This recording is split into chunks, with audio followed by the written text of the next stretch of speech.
안녕하세요. 사연 읽어주는 남녀입니다. 오늘도 와주셔서 감사합니다. 구독과 좋아요 부탁드리며 오늘의 사연 바로 시작하겠습니다. 이 세상에서 완벽한 사람이라는 게 존재한다면 저는 아주 당당하게 그 사람은 제 딸아이라고 말할 수 있습니다. 다른 사람들이 보면 그저 딸 바보로 생각할 수 있겠지만 딸 바보라기보다는 제 딸아이는 정말 천재가 아닐까 싶을 만큼 뛰어난 아이입니다. 제가 지금부터 말씀드리고자 하는 것은 여태 자랑만한 제 딸아이와 조금은 특별한 제 사위에 대한 이야기입니다. 그렇게나 잘난 딸이 어떤 남자를 만났고 어떤 결혼을 하고 어떻게 살아갈지 아마 저만큼 기대에 부푼 사람도 없었을 겁니다. 저와 아내는 아이를 무척이나 오래간 기다려왔습니다. 이미 결혼 전부터 아이는 최대한 빨리 갖고 싶다고 노래를 부를 지경이었으니까요. 나는 애가 빨리 생겼으면 좋겠다. 어릴 때부터 내가 아빠가 되면 내 자식이랑 뭘 하고 어떻게 지내고 뭐 그런 걸 막 그려왔을 지경이라니까. 당신은 좀 서운하게 들릴지 모르겠지만 결혼보다는 아마 아이가 먼저 생기길 바랬을걸. 그래도 당신 닮은 딸이었으면 더 좋겠다. 나보다는 당신을 닮아야 더 귀여울 것 같거든. 그런데 꼭 이렇게 말하는 사람들이 막상 아기 낳으면 나 몰라라 한다는데? 당신도 그럴 거야? 안 그럴 거지? 그랬단 봐. 애 낳고 당신 변하면 다시 내 뱃속에 넣어버리든 데리고 도망치든 해버릴 테니까. 아내도 아기를 무척이나 좋아했어요. 그래서 아이가 생기기도 전에 아기 용품들을 보면 미리 사두기도 하고 유난이었습니다. 하지만 하늘도 참 무심하시지. 그렇게나 아이를 바라는 저희에게 제 딸아이는 조금은 느리게 찾아왔습니다. 결혼하고 10년이 지나도록 아이가 생기지 않았어요. 저와 아내가 잘 몰라서 그러는 건지 뭔지 아니면 정말 하늘의 뜻이 없었던 건지 간절히 바라고 노력을 해도 아이가 생기지 않았습니다. 의학적으로도 안 되고 그 어떤 걸 해도 되지 않자 나중에 저와 아내는 신에게까지 기대어 기도를 드리고 제사도 지내고 그랬습니다. 그렇게 노력을 해도 전혀 조짐이 없었어요. 그래서 지칠 대로 지쳐버린 저와 아내는 끝내는 아이를 입양하는 쪽이 나을까 생각했습니다. 그래서 입양 기관을 돌아다니고 한참을 알아보았었어요.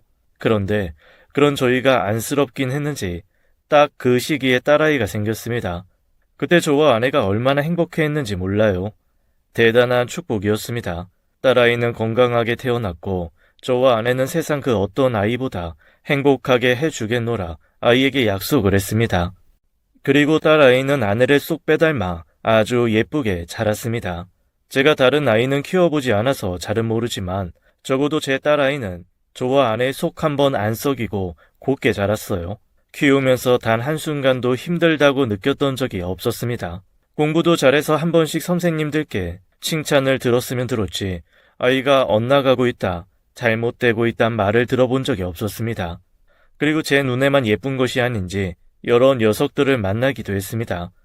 중학생에 접어들면서 한두 번씩 집에 남자친구를 데리고 와서 소개를 해주기도 했고 어떤 날에는 그 남자친구의 집에 초대를 받아 놀러 가기도 했죠. 만나는 것도 꼭 저와 아내에게 허락을 받고 건전하게 만났었어요. 그래서 이성의 눈을 떠도 전혀 걱정할 것이 없었습니다. 어떨 때에는 남자친구와 놀이공원에서 놀고 있다면서 저보고 오라고 한 적도 있었어요. 같이 밥 먹고 집에 들어가자면서요. 그 정도로 누굴 만나던 무얼 하던 제게 모든 걸 알려주고 걱정거리 자체를 만들지 않았습니다. 그때는 겨우 중학생 정도인지라 좋은 친구 정도로 생각하고 있는 듯 했어요.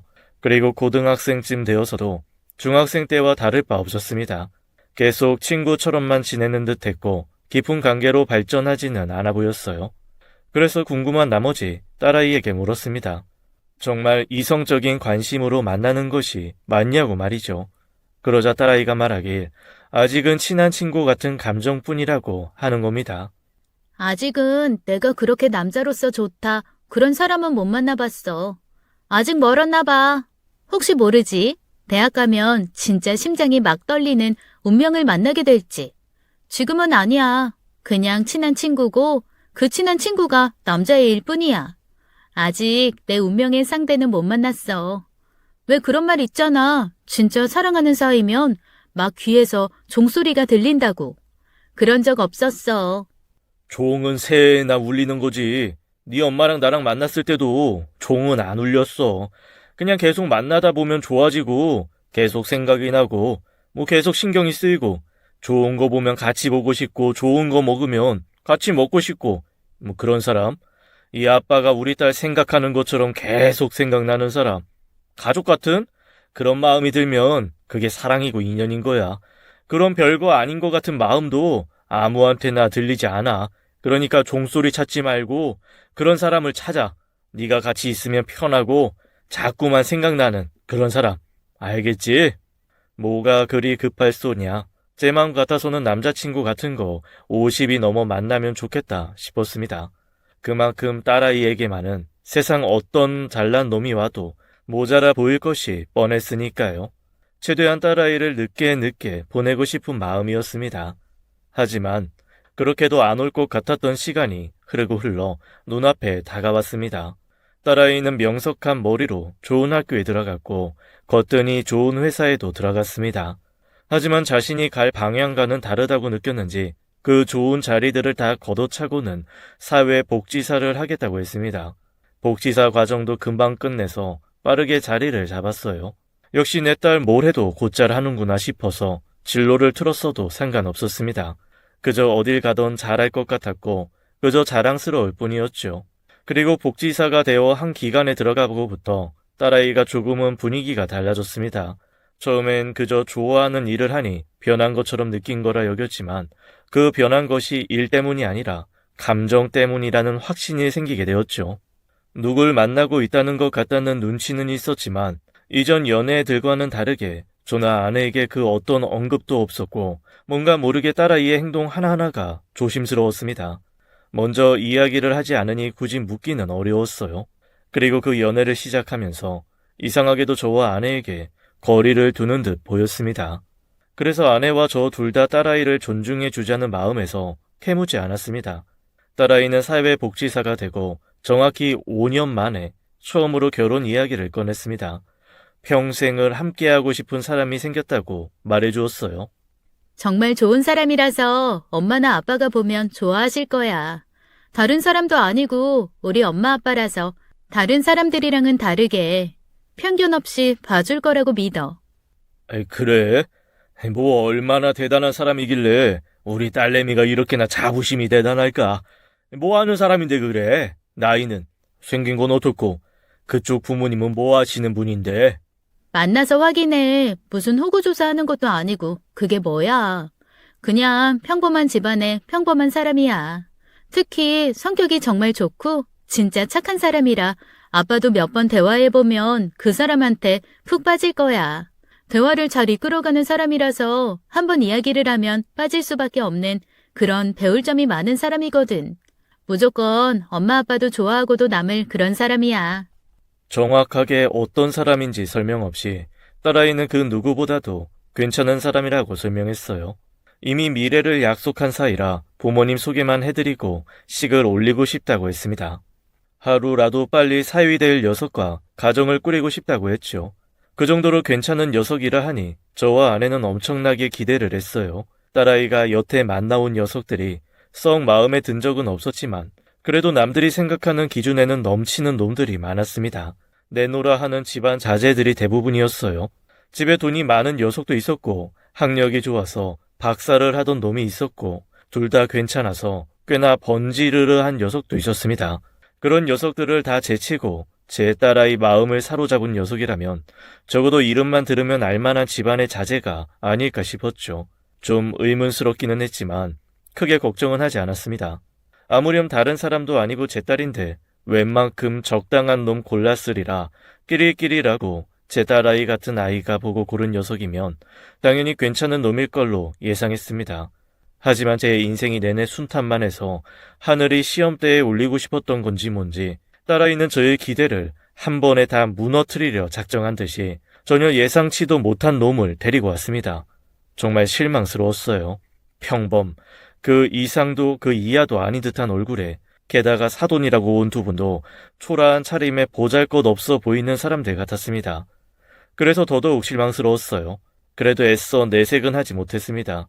아직은 까보지 않은 패이고 뭔가 있겠지. 아무렴 내 딸인데 설마 그래도 이야기라도 나누어 보면 달라지겠지.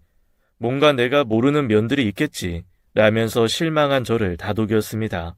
상대가 보기에 제가 너무 속물로 보이기라도 할까봐 입꼬리에 경련이 다 일어날 만큼 억지로 더 웃어 보이려고 노력했습니다. 원래 많이 가진 사람들일수록 감추는 경우가 많으니까요. 많이 가졌는데 안 가진 척 소탈한 척하는 사람들도 많잖아요. 꼭 일부러 소박한 척 하려고 재래시장을 거닐면서 오뎅 하나 물고 시작하는 국회의원들처럼 말입니다. 그래서 잠자코 기다리다가 물었습니다. 혹시 실례가 안 된다면 우리 사돈 어르신은 무슨 일을 하시는지, 개인 사업을 하시는 걸까요? 아니 공직에 계시는지요? 저의 질문에 사돈은 가당치도 않다는 듯이 손사래를 치며 다급하게 말했습니다. 아니요, 가당치도 않아요. 저희가 무슨 그런 일을. 이 양반은 작게 슈퍼 하나 하고 있고요. 저는 집에서 살림만 하기에도 바빠요.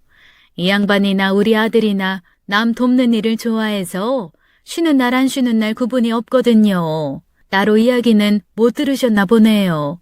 저희들 다 딱히 내세울 거 없는 사람들입니다. 욕심 없이 살고 있어요. 저는 무슨 사찰 스님 말씀이라도 듣는 줄 알았습니다. 그러는 저희는 무슨 욕심 덕지덕지 달고 사는 건 아닐 텐데 본인들의 초라함이 욕심 없이 사는 덕목인 양 이야기를 하는데 궁상 맞아 보였죠. 사돈댁이 그리 잘 사는 집이 아닌 점까지야 괜찮았습니다. 저희 집이 한참 기울어서 시댁 더 고게 하면서 시집 보낼 생각도 없었으니까요. 하지만 적어도 내세울 거 하나쯤 있는 집안이길 바랬죠. 재산이 되었던, 학식이 되었던, 뭐가 되었던 말이에요. 그런데 그 없던 점도 납득이 갈 만한 내세울 게 하나도 없는 집일 줄이야. 생각도 못한 부분이었습니다. 조금 전 제 기준 제일 낮은 기준보다 한참 더 내려가다 보니 저도 할 말을 잃어갔죠. 한 번씩 흘러내리는 땀을 닦아내느라 애를 먹었습니다. 그런데 딸아이는 태어났어요. 그저 웃으면서 사돈의 이야기에 집중했죠. 저나 아내가 당황한 건 하나도 못 보는 눈치였습니다. 그리고 그것도 모자라 사위라는 놈은 눈치도 없는 듯하고 눈빛조차도 마음에 들지 않았습니다. 무슨 시선을 300안을 하고서는 저를 시종일관 바라보는데 정말 마음에 안 들었어요. 그래서 참다 그 태도가 기분이 너무 나빠서 상견례 분위기를 깨고 말았습니다. 그런데 자네는 왜 아까부터 나를 그런 눈으로 쳐다보나? 마음에 안 드는 거라도 있는 건가? 어떻게 깜빡거리지도 않고 사람을 그렇게 노려봐? 지금 그 태도 너무 예의 없는 거라네. 어디 어른 어려운 거 모르고 그런 표정으로 웃어른을 참나. 그러자 사위 녀석이 갑자기 두 눈을 파르르 떨더군요. 말도 제대로 못하고 저의 말에 어버버하며 손사래를 쳐댔습니다. 그런데 그때 딸아이가 당황하며 제게 해명을 했습니다. 사위될 놈이 시력이 많이 안 좋다면서 말이죠. 시력이 안 좋다 못해 장애인증까지 발급받은 시각장애가 있다는 겁니다. 오늘 다 이야기하면 될 것 같아서 미리 말씀 못 드렸는데 이 사람 장애가 있어, 아빠. 그래서 그렇게 본 거지 나쁜 뜻이 있는 건 아니야. 오해는 하지 말아줘. 알겠지? 시선을 맞추기가 힘들어서 원래 고개를 조금 돌리고 시선을 맞추는데 그래도 아빠를 자세히 보고 싶어서 이 사람이 무리하고 있는 거야. 저렇게 쳐다보는 것도 힘든 사람이야. 왼쪽 눈이 시력이 거의 없어. 말 못해서 오해가 생겼네. 지금 저 사람 최선을 다하고 있는 거야. 애쓰고 있는 거라고. 좋게 봐줘.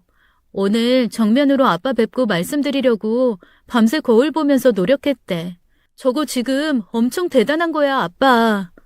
아주 기가 막히고 코가 막힐 지경이었습니다. 너무 놀라서 저는 아무 말도 하지 못했고 딸아이를 비롯해 그 자리에 있는 모두가 아무 말도 하지 않았습니다. 사돈 두 분은 저희가 사위의 장애에 대해 모르고 있었다는 사실에 놀랐고 아내는 갑작스러운 여러 이야기들을 당황했고요. 저는 이도 저도 아무것도 마음에 안 드는 사위가 하물며 장애까지 있다니 겉으로 내색은 못해도 아주 펄쩍 뛸 노릇이었습니다. 옆에서 아내가 제 손을 꽉 잡아주기에 겨우겨우 참았습니다. 제 딸아이, 저와 아내가 그렇게 힘들게 가지고 낳아서 곱게 키우고 동네방네 자랑을 해도 모자랄 우리 딸아이 결혼식을 안 하고 싶다는 겁니다. 그저 허례허식이라는 듯이 그렇게 허투루 돈을 쓸 바에 기부를 하는 게 좋을 것 같다는 듯이 말입니다. 아이들 뜻도 같고요. 저희가 먼저 제안한 것도 맞아요. 요즘에 스몰 웨딩이다 하는 것도 말만 스몰 웨딩이지 그런 것도 거품이 많다고들 하더라고요. 저희가 아동복지센터에도 기부를 하는데 거기 있는 아이들 중에서 예식장에서 아르바이트 하는 아이들도 있었고 저도 이 사람 슈퍼만으로는 기부도 어렵고 하니 부업으로 예식장에서 일을 했었는데 진짜 결혼식만큼 허례허식이 없는 것 같았어요. 적어도 내 자식은 굳이 결혼식 시키지 말아야겠다 싶었었습니다. 다행히 우리 며느리도 싫다고 하니 아이들은 간단히 식사 정도로 식을 대신하면 어떨까 싶네요. 그래도 저희 뜻대로만 하면 안 될 것 같아서 이렇게 상의드리고자 뵙기로 한 거고요.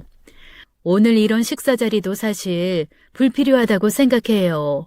두 분 애써서 차려입고 나오셨는데 저희가 이렇게 입고 나온 것 또한 허례허식은 처음부터 없애고자 그렇게 한 겁니다. 돈 써서 꾸며 입고자 하면 얼마든지 오늘 하루 빛나 보일 수 있겠죠. 그런데 저희가 하루 낭비를 안 하면 복지관이나 센터에 있는 아이들 맛있는 과자 하나, 쌀 조금 더 줄 수가 있거든요. 사돈이 말을 조근조근히 하시기는 했지만 한마디로 그 말은 저희는 허례허식 투성이고 사돈 내외는 첨령 그 자체라는 거 아니겠어요? 돌려까기 당한 기분이었습니다. 게다가 더 기가 막힌 건 그렇게 말씀하실 때 옆에 있던 딸아이가 고개를 끄덕하면서 무슨 목사님 말씀 듣듯이 태도를 취하는데 기가 막혔습니다. 무슨 이상한 종교에 제 딸아이가 빠져든 듯한 기분이 다 들었습니다. 말씀 듣자 하니 좀 거슬리네요, 사돈. 이미 다 정해놓은 듯이 말씀을 하시는데 우선 저희 가족끼리 상의가 필요할 것 같아요. 왜 그랬을지 알 것 같기도 하지만 딸아이가 오늘 이 모든 이야기들을 저희한테 하나도 말해준 적이 없었습니다. 그리고 사위될 저분이 장애인이라는 것도 몰랐고요. 입장 바꿔 생각해보세요.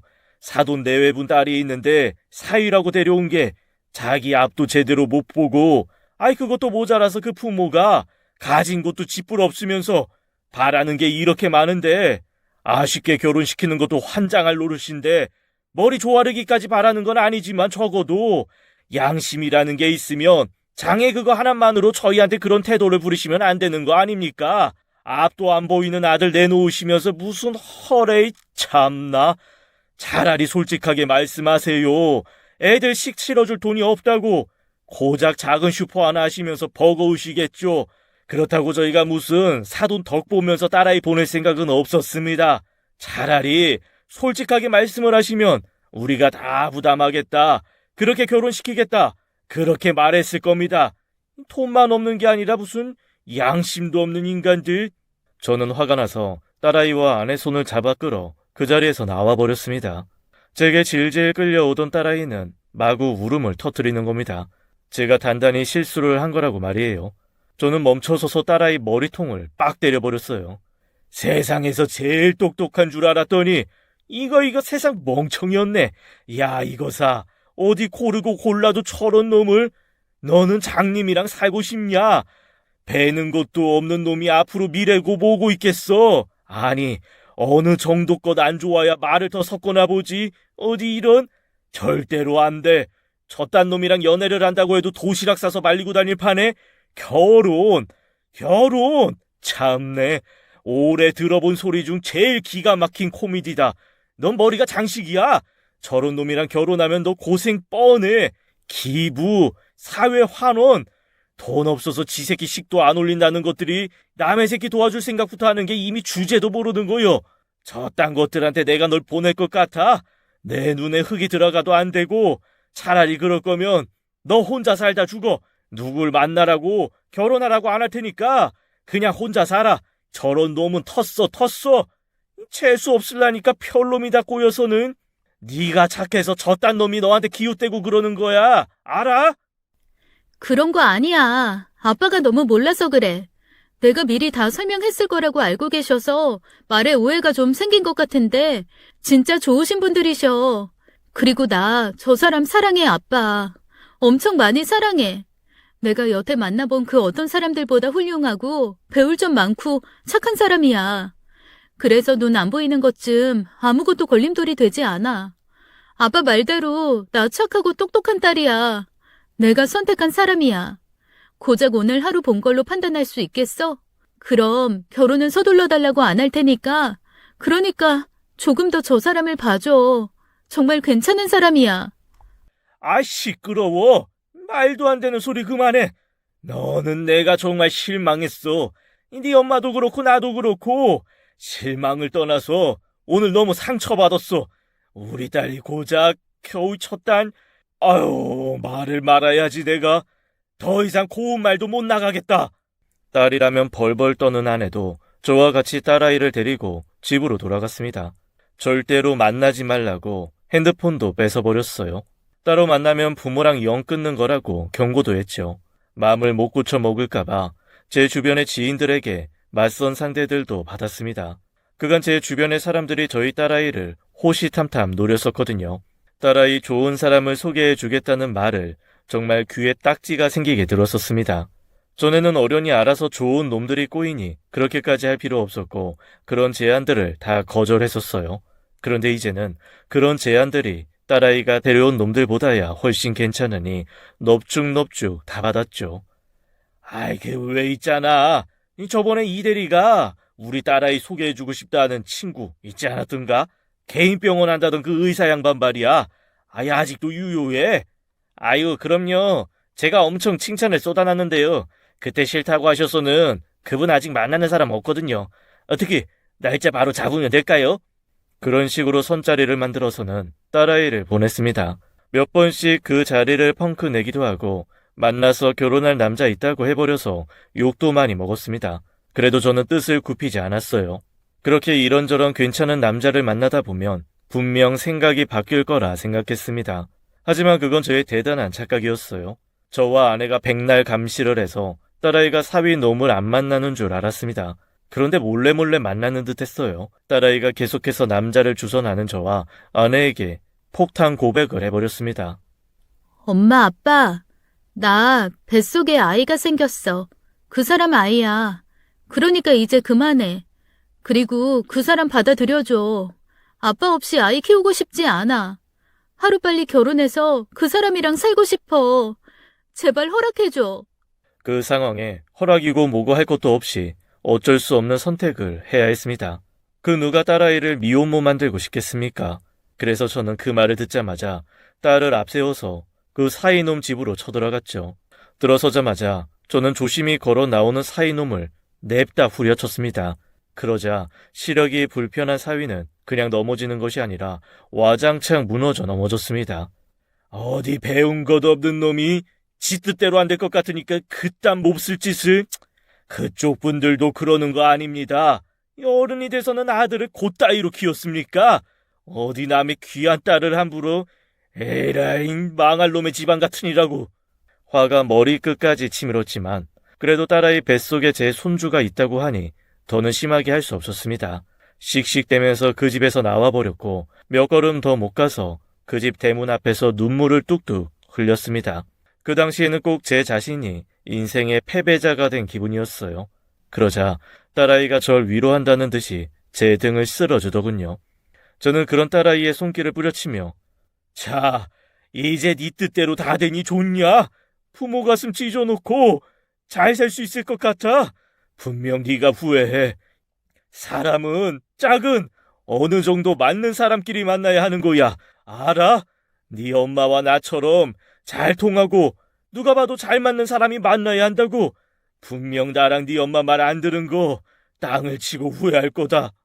말은 그렇게 독하게 뱉었지만 그래도 후회할 일 없이 살길 바랬죠. 어느 부모가 자기 딸이 결혼 망치고 후회하는 인생을 살길 바라겠습니까? 속상한 마음에 그냥 막 뱉어내버린 말들이었습니다. 그 일이 있고 얼마 지나지 않아 저와 아내는 딸아이 웨딩부터 식장까지 모든 걸 다 준비해 주었습니다. 그놈의 허례허식, 내 평생 딸아이 하나 있는데 저와 아내에게는 허례허식이 아니라 평생에 한 번 있을 경사였으니까요. 사돈 내외는 그렇게 싫으시면 안 와도 된다고 한 소리 해버렸죠. 두 집안의 결합이니 우리 뜻 또한 무시하면 안 되는 거라고 말이에요. 물론 축의금은 기부하기로 했습니다. 하객들도 초대를 많이 안 했어요. 저는 부끄러웠거든요.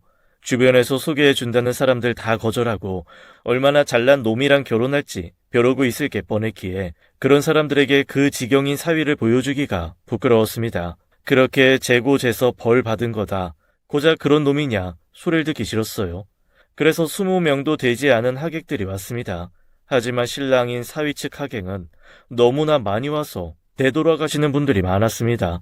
그쪽 입장에서야 얼마나 자랑들을 하고 싶었겠어요. 허례허식이니 뭐니 고상을 떨었어도 누가 봐도 예쁘고 잘난 내 딸 세상 만사에 자랑하고 싶었겠죠. 지 아들은 장애에 뚜렷한 직업도 없는 무지렁이 같은 놈이지만 분수에 안 맞게 저희 딸은 그럴싸한 직업에 예쁘고 저와 아내 같은 그럴듯한 부모도 있으니까요. 그나마 엄청 가까운 지인들만 왔음에도 수군대는 소리를 많이 들었습니다. 아이 뭐야, 뭐 저딴 신랑을 만났어. 얘기 들어보니까 장애 있다며. 지금이야 한쪽 눈이지만 원래 한쪽 눈이 그러면 다른 쪽 눈도 금방 안 좋아진대. 그러다가 딸내미 심청이같이 살게 생겼어. 아이 좀 말리지 그랬어. 나 같으면 도시락 싸들고 다니면서 말리겠구먼. 어쩌겠어. 얘기 못 들었어? 애가 들었었다잖아. 장애 있고 형편 안 좋다고 불쌍하게만 볼 게 아니다. 꼭 저런 사람들이 그쪽으로 머리가 밝아. 곰새부터 만든 거 봐. 뻔하지. 작정하고 그리 만든 거야. 애 때문에 꼼짝없이 결혼할 거 다 계산 때린 거지. 못 가지고 부족한 사람들이 그렇게나 간사하다. 주변 사람들 눈초리나 뒷말이야 진작에 각오했었으니 그러려니 했습니다. 그 말인즉슨 그들이 봐도 제 딸아이가 한참 아까우니 하는 말일 거잖아요. 그리고 집도 저희가 부담해서 구해주었어요. 사돈 말로는 사돈댁에서 다 같이 살면 된다고 말했는데 그때 사위 패러 갔을 때 집 꼴을 보니 그런 집에서 신혼살이 시키고 싶지 않았습니다. 많이 낡은 집이었고 운영한다는 슈퍼와 붙어있는 작은 복층 집이었거든요. 그런 집에 보낸다면 도저히 두 다리 뻗고 잘 수 없을 것 같았습니다.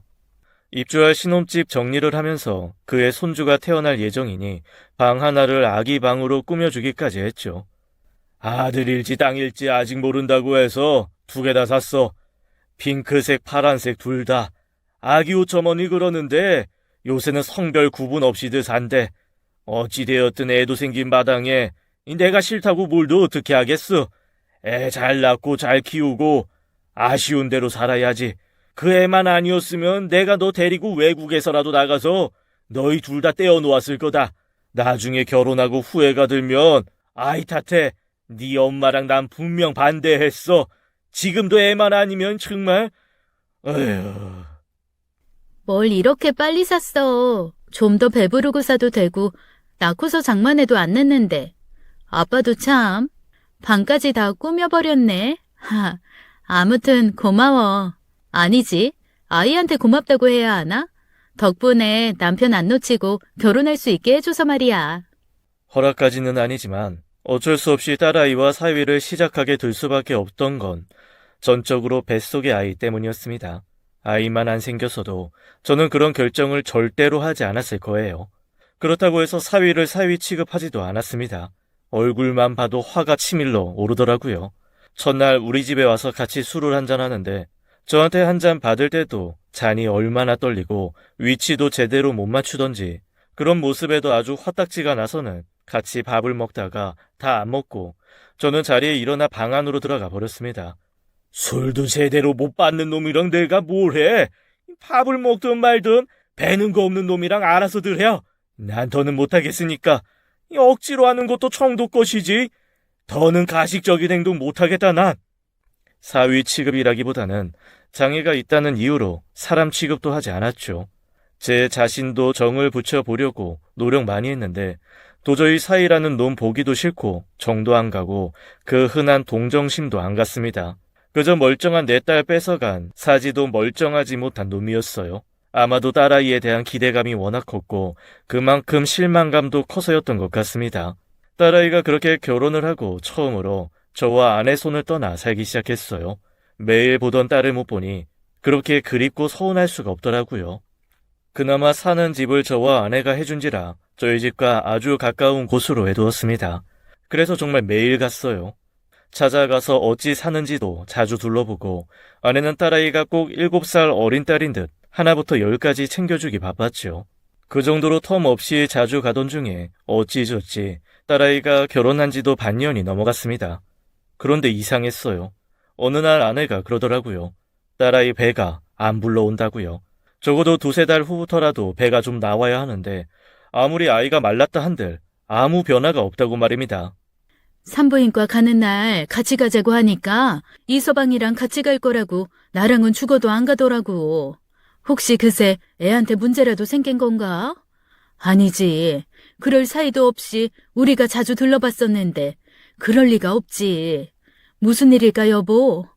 아내의 말을 듣자마자 순간 제 뒤통수가 따끔하는 겁니다. 확 든 생각이 혹시 처음부터 애가 없었던 건 아닐까라는 의심과 확신이 한 번에 들었어요. 딸아이를 키우는 내내 단 한 번도 거짓말을 들은 적이 없었습니다. 그래서 당연히 아이가 생겼다는 딸아이 말에 바로 받아들였던 거죠. 그 어떤 의심도 없이 말입니다. 아내의 말을 듣자마자 아차차 싶더라고요. 왜 그 당시에 병원에 같이 가볼 생각을 일절하지 않았을까요? 딸아이에게 확인을 하지 않고 곧이곧대로 그 말을 믿었을까 하고요. 그간 딸아이가 보였던 의심스러운 말과 행동들이 주마등처럼 스쳐가면서 정신을 차려보니 전 이미 딸아이 집 앞에 서 있었습니다. 문을 열어주자마자 저는 집에 쳐들어가듯 들어서 바로 물었어요. 너 설마 아이가 처음부터 없었던 거야? 바른데도 말 못해. 아이가 생긴 적도 없었던 거지. 그렇지. 결혼하려고 나 속인 거지. 네 엄마도 나도 네 말에 깜빡 속은 거지. 그렇지? 그러자 딸아이는 고개를 푹 숙이고는 눈을 마주치지 않은 채 응이라고 했습니다. 저도 모르게 손이 올라가서 딸아이 뺨을 때렸습니다. 모든 걸 각오하고 살았는지 울지도 놀라지도 않더라고요. 그저 미안하다고 사과할 뿐이었습니다. 아빠, 미안해. 그렇게 안 하면 허락 안 해줄 게 뻔해서 어쩔 수 없었어. 속여서 미안해. 그런데 지금 날 봐. 나 행복하게 잘 살고 있잖아. 그럼 된 거 아니야? 물론 엄마 아빠 속인 건 잘못된 거지만 결론적으로 나 행복하잖아. 누구보다 잘 살고 있잖아. 그리고 여전히 변함없이 난 그 사람 사랑하고 아무것도 후회하지 않아. 그러니까 좋게 생각해줘. 아이는 없으면 좀 어때? 요즘에는 일부러 늦게 가지기도 하고 아니면 아이 없이도 둘이 행복하게 도란도란 잘 살잖아. 그렇게 중요한 거 아니잖아. 너 내가 손주 생겼다고 좋아하고 네 엄마가 축하해주고 저쪽 방 애기 방으로 쓰라고 정성껏 꾸며주고 할 때 그때라도 말할 수 있었잖아. 네 아빠 이렇게 바보 만드니 속이 시원하냐? 몇 번이고 사실대로 말할 기회 있었는데 일부러 말 안 한 거잖아. 실망을 넘어서 아주 괘씸하다. 나 너 같은 딸 둔 적 없어. 다시는 아는 척도 연락도 하지 마. 네 엄마나 나나 너처럼 네가 이랬듯이 아예 처음부터 딸 없다는 듯이 살 거야. 자식 다 필요 없어. 네 엄마랑 나 둘이서만 살 거야. 딸아이에게 맘에도 없는 말로 상처를 주고는 다시 보지 않을 거라 말하고 집으로 와서 아내에게 사실을 말해주었습니다. 아내는 저보다도 더 힘들어했어요. 딸아이의 결혼에 대한 아쉬움이라기보다는 딸아이가 오죽했으면 그랬겠냐고 안쓰러움에 힘들어하더라고요. 당신 기억 안 나? 우리 딸 초등학생 때 담임선생님이 선의의 거짓말 숙제로 내줘서 부모님께 감사하다는 인사 10번 하라고 했었잖아. 그때 7번인가 하다가 도저히 마음에서 우러나오질 않는다고 10번 다 못 채우고 갔잖아. 그런데 그 7번 중에서도 한 번은 거짓말했다고 다음 날인가 그 어린애가 알아누웠었잖아. 거짓말한 게 마음에 걸린다고.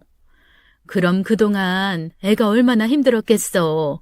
그럼 별거 아닌 거짓말도 못하는 애가 그동안 우리한테 거짓말하기까지, 숨기기까지 얼마나 힘들었겠느냐고. 우리 딸이 그런 애잖아. 난 너무 안쓰럽고 가슴 아프다. 그러니까 그만하자 우리. 아쉬운 결혼인들 어쩌겠어. 애가 없었다 한들 지금 와서 뭘 어쩌겠어. 결혼을 파토내기라도 할 거야? 못하잖아 당신도. 그냥 받아들이자. 나중에 잘못된다 한들 지금 우리 딸이 행복하다잖아. 아내는 조금 아쉬울 뿐 받아들이자 했지만 저는 그러고 싶지 않았습니다. 아이도 없는 판에 차라리 잘 된 거자 싶더라고요. 딸린 애가 없으니 헤어지기도 별 문제 없을 것 같았으니까요. 늦지 않게 딸아이와 사위를 갈라놓을 생각만 했습니다. 그래서 다음 날부터 딸아이를 쫓아다니면서 이혼하라고 했어요.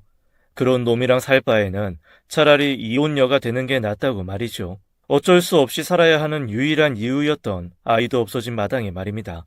그러자 딸아이는 제게 처음으로 실망했다면서 딸아이 쪽에서 먼저 인연을 끊자 하더라고요. 난 다른 사람은 몰라도 아빠는 날 가장 잘 이해해 줄 거라고 생각했는데 어떻게 아이가 없다고 남편이랑 이혼하라는 말을 그렇게 쉽게 할 수가 있어? 내 마음이 그렇게 가벼워서 남편을 택한 것 같아? 왜 내가 그 사람 진심으로 사랑한다는 말은 죽어도 안 믿어? 그냥 하는 말 같았어? 아니면 아빠도 다른 사람들 생각처럼 그저 그 사람이 장애가 있고 가진 게 없으니까 형편 없으니까 쉽게 버려도 된다고 생각하는 거야?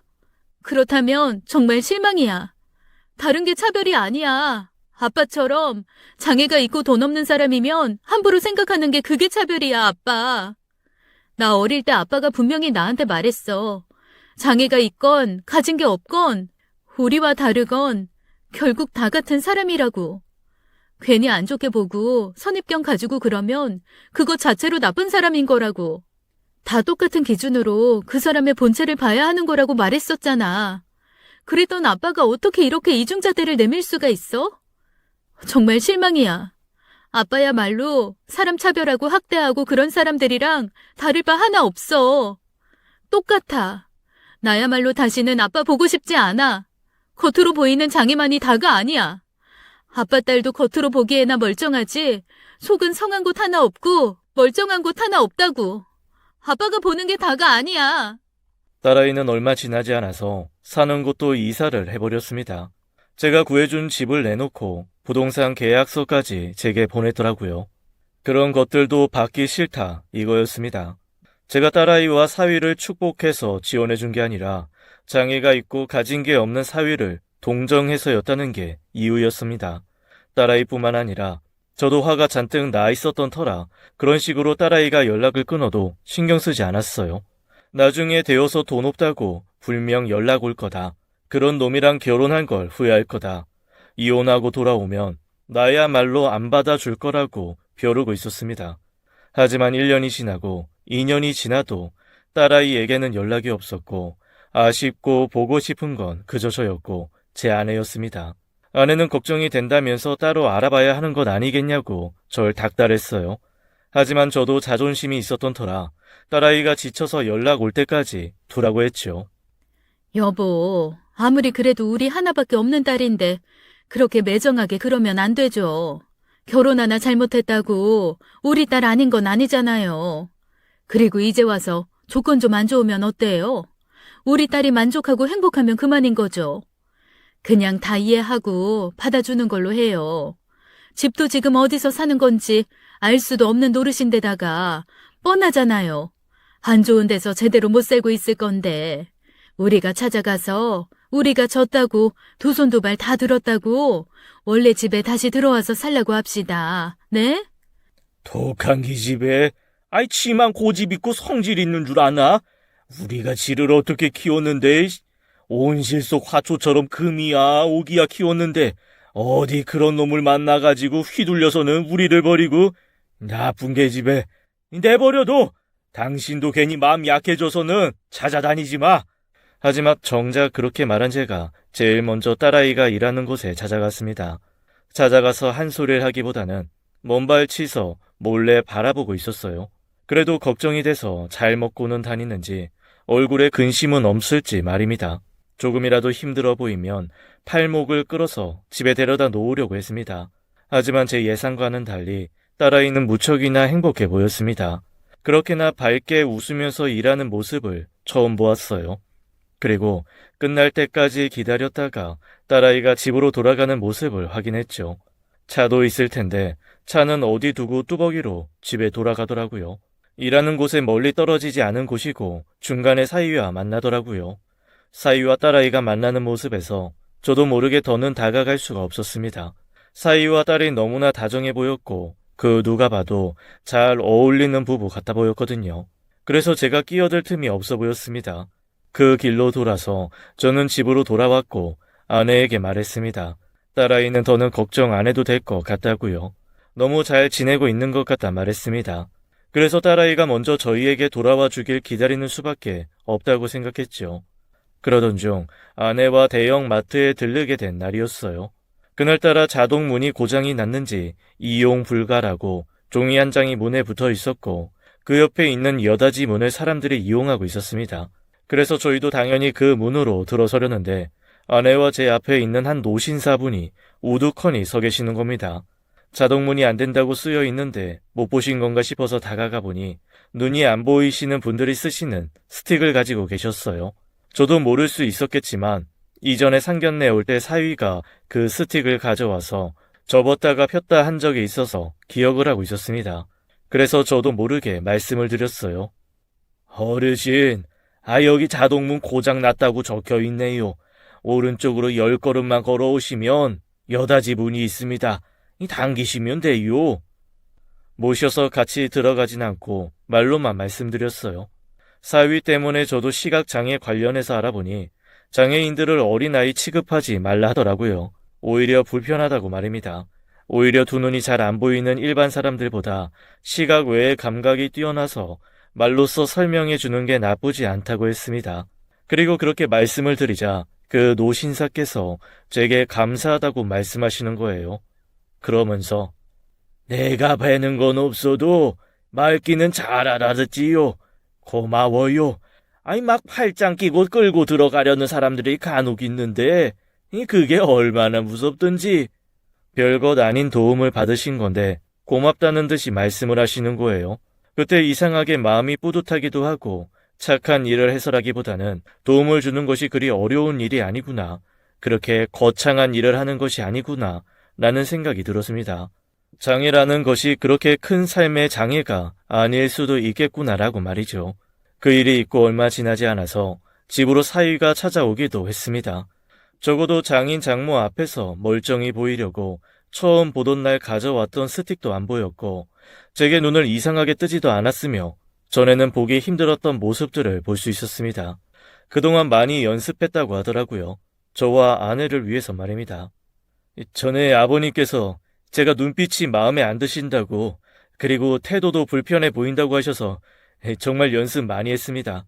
정말 사는 데 있어서 약간 불편할 뿐이지 집사람한테 온전히 기대어서 살아가야 할 그 정도는 아닙니다, 장인어른.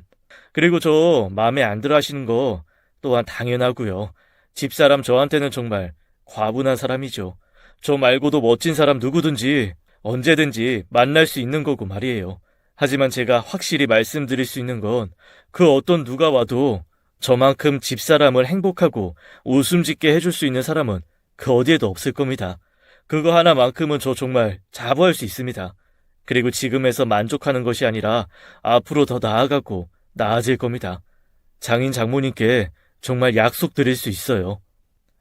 이 일은 저도 잘못한 겁니다. 온전히 그 사람 잘못만 있는 것도 아니에요. 그 사람이 그렇게까지 해서 허락을 받고 싶다고 했을 때 제가 설득했어야 하는 건데 그러지 못해서 그게 죄송스럽습니다. 그리고 다음에는 처가의 집사람과 꼭 같이 올게요. 괜히 저 때문에 사이 좋았던 집사람과 장인 장모님을 떨어뜨려 놓은 것 같아서 마음이 불편해서 찾아온 겁니다. 정말 제가 노력 많이 하겠습니다. 사위는 그렇게 간곡히 부탁을 하고는 돌아갔고 아내와 저는 마음이 조금은 편해졌습니다. 적어도 딸아이가 그저 동정심만으로 만나는 건 아닌가 보다 생각보다는 괜찮은 녀석이구나 싶었습니다. 장애가 있고 가진 게 없다고 해서 당연히 자신감이 없어서 저와 아내에게 변변히 말 한마디 못하는 줄 알았는데 나름의 시간을 준 것이었어요. 사위로 만나기 이전에 딸아이와 저, 아내, 이 세 가족을 위해 존중을 해준 것이었죠. 포부가 있어 보였고 자신감도 넘쳐 보였습니다. 그리고 사위가 다녀갔다는 것을 딸아이도 알게 되었는지 얼마 지나지 않아서 딸아이도 몇 년 만에 집에 찾아왔습니다. 어색한 듯 들어오더니 그동안 거짓말한 것과 걱정을 끼친 것에 대해 사과하더군요. 구구절절 사과만 계속하는 딸아이에게 저도 말했어요. 그동안 한없이 나쁘게만 봐서 미안하다고요. 어른답지 못하게 그저 조건만 보고 함부로 판단해서 경솔했다고 사과했습니다. 아빠도 미안하다. 그동안 정말 많은 생각을 했어. 처음에는 서운했고, 서운한 와중에 네가 거짓말을 했고, 그나마 손주도 생기고 했으니 이 사위랑 우리가 다리가 생긴 셈이니 그럭저럭 좋게 마음을 가지려고 했었어. 아이 그런데 그게 또 거짓말이라고 하고 사위는 말도 없고 그저 너만 화를 내니 나와 네 엄마 입장에서는 부정적인 생각밖에 안 들지. 좀 고리타분한 이야기로 들리겠지만 너도 나중에 아이가 생기면 분명히 아빠와 엄마 마음 이해할 거야. 늘 너한테 이야기했잖냐. 오래도록 기다려왔던 아이라 남들보다도 더 유별나다고 말이야. 언제가 될지는 모르겠지만 너한테도 아이가 다시, 아니지, 첫 아이가 생길 테니 그때 되면 조금 더 엄마 아빠 마음 분명히 이해하게 될 거다. 그런데 저의 말이 끝날 때부터 딸아이의 안색이 좋지 못했습니다. 무언가 할 말이 있는데 못하는 듯한 눈치였어요. 한참을 뜸을 들이다가 뒤늦게 입을 열었습니다. 우리 아이 못 가져. 평생을 기다려도 못 가진대. 내가 자궁벽이 평균보다도 훨씬 얇아서 절대로 아이가 생길 수가 없대. 아예 불임 판정 받았어. 병원에서는 유전일 수 있다고 그러더라. 엄마 아빠도 나 가지기까지 정말 힘들었다고 했었잖아. 거의 기적이었다고 말이야. 그런데 나는 그 기적도 안 생길 거래. 완전 시한부 판정처럼 받아버렸어. 그래서 눈이 불편한 남편이나 임신이 절대로 어려운 나나 다를 바 없다고 생각해. 진작에 엄마 아빠한테 말하고 싶었는데 혹시나 내 결점 때문에 어쩔 수 없이 남편 만난 거냐고 생각할까봐 말 못했어. 아이는 못 가져. 엄마 아빠 미안해. 이것도 말할 수가 없었어. 엄마랑 아빠가 너무 가슴 아파할까봐 차라리 숨기는 게 나을 거라고 생각했어. 미안해. 너무 청천벽력 같은 말이었습니다. 저는 놀랐고 아내는 유전이라는 말에 미안해하면서 그 자리에 털썩 주저앉아 울었습니다. 그래도 난 괜찮아. 지금은 남편 만나고 많이 괜찮아졌어. 그런 것쯤 아무런 장애가 되지 않는다고 날 많이 위로해줬거든. 결과적으론 남편이나 나나 둘 다 피할 수 없는 운명인 거고 둘이서 잘 극복하고 살아가기로 약속했으니까 괜찮아. 아이는 없으면 어때? 엄마랑 아빠도 아이 없이도 살 생각했었다고 했잖아. 그러니까 괜찮아. 딸 아이에게 그렇게 더 큰 문제가 있는 것도 모르고 그저 사이 탓만 하면서 둘을 떼어 놓기만 급급했던 저는 더더욱 죄책감에 빠졌습니다.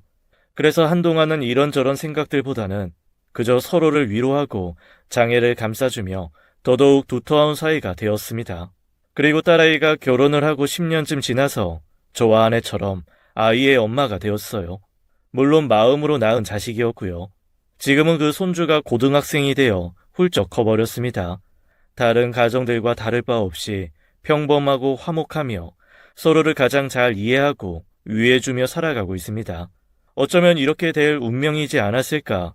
그 운명을 내가 애써 상처 주며 거스르려 한 건 아닐까? 한 번씩 반성하기도 합니다. 남과 좀 달라도 조금은 부족해도 조금은 불편하고 장애가 있어도 그 모든 걸 다 보듬어줘야 하는 게 가족인데 그걸 여태 제가 몰랐습니다. 지금까지 사연 읽어주는 남녀였습니다. 끝까지 함께 해주신 여러분 감사드리며 저희는 다음 사연으로 돌아올게요. 감사합니다.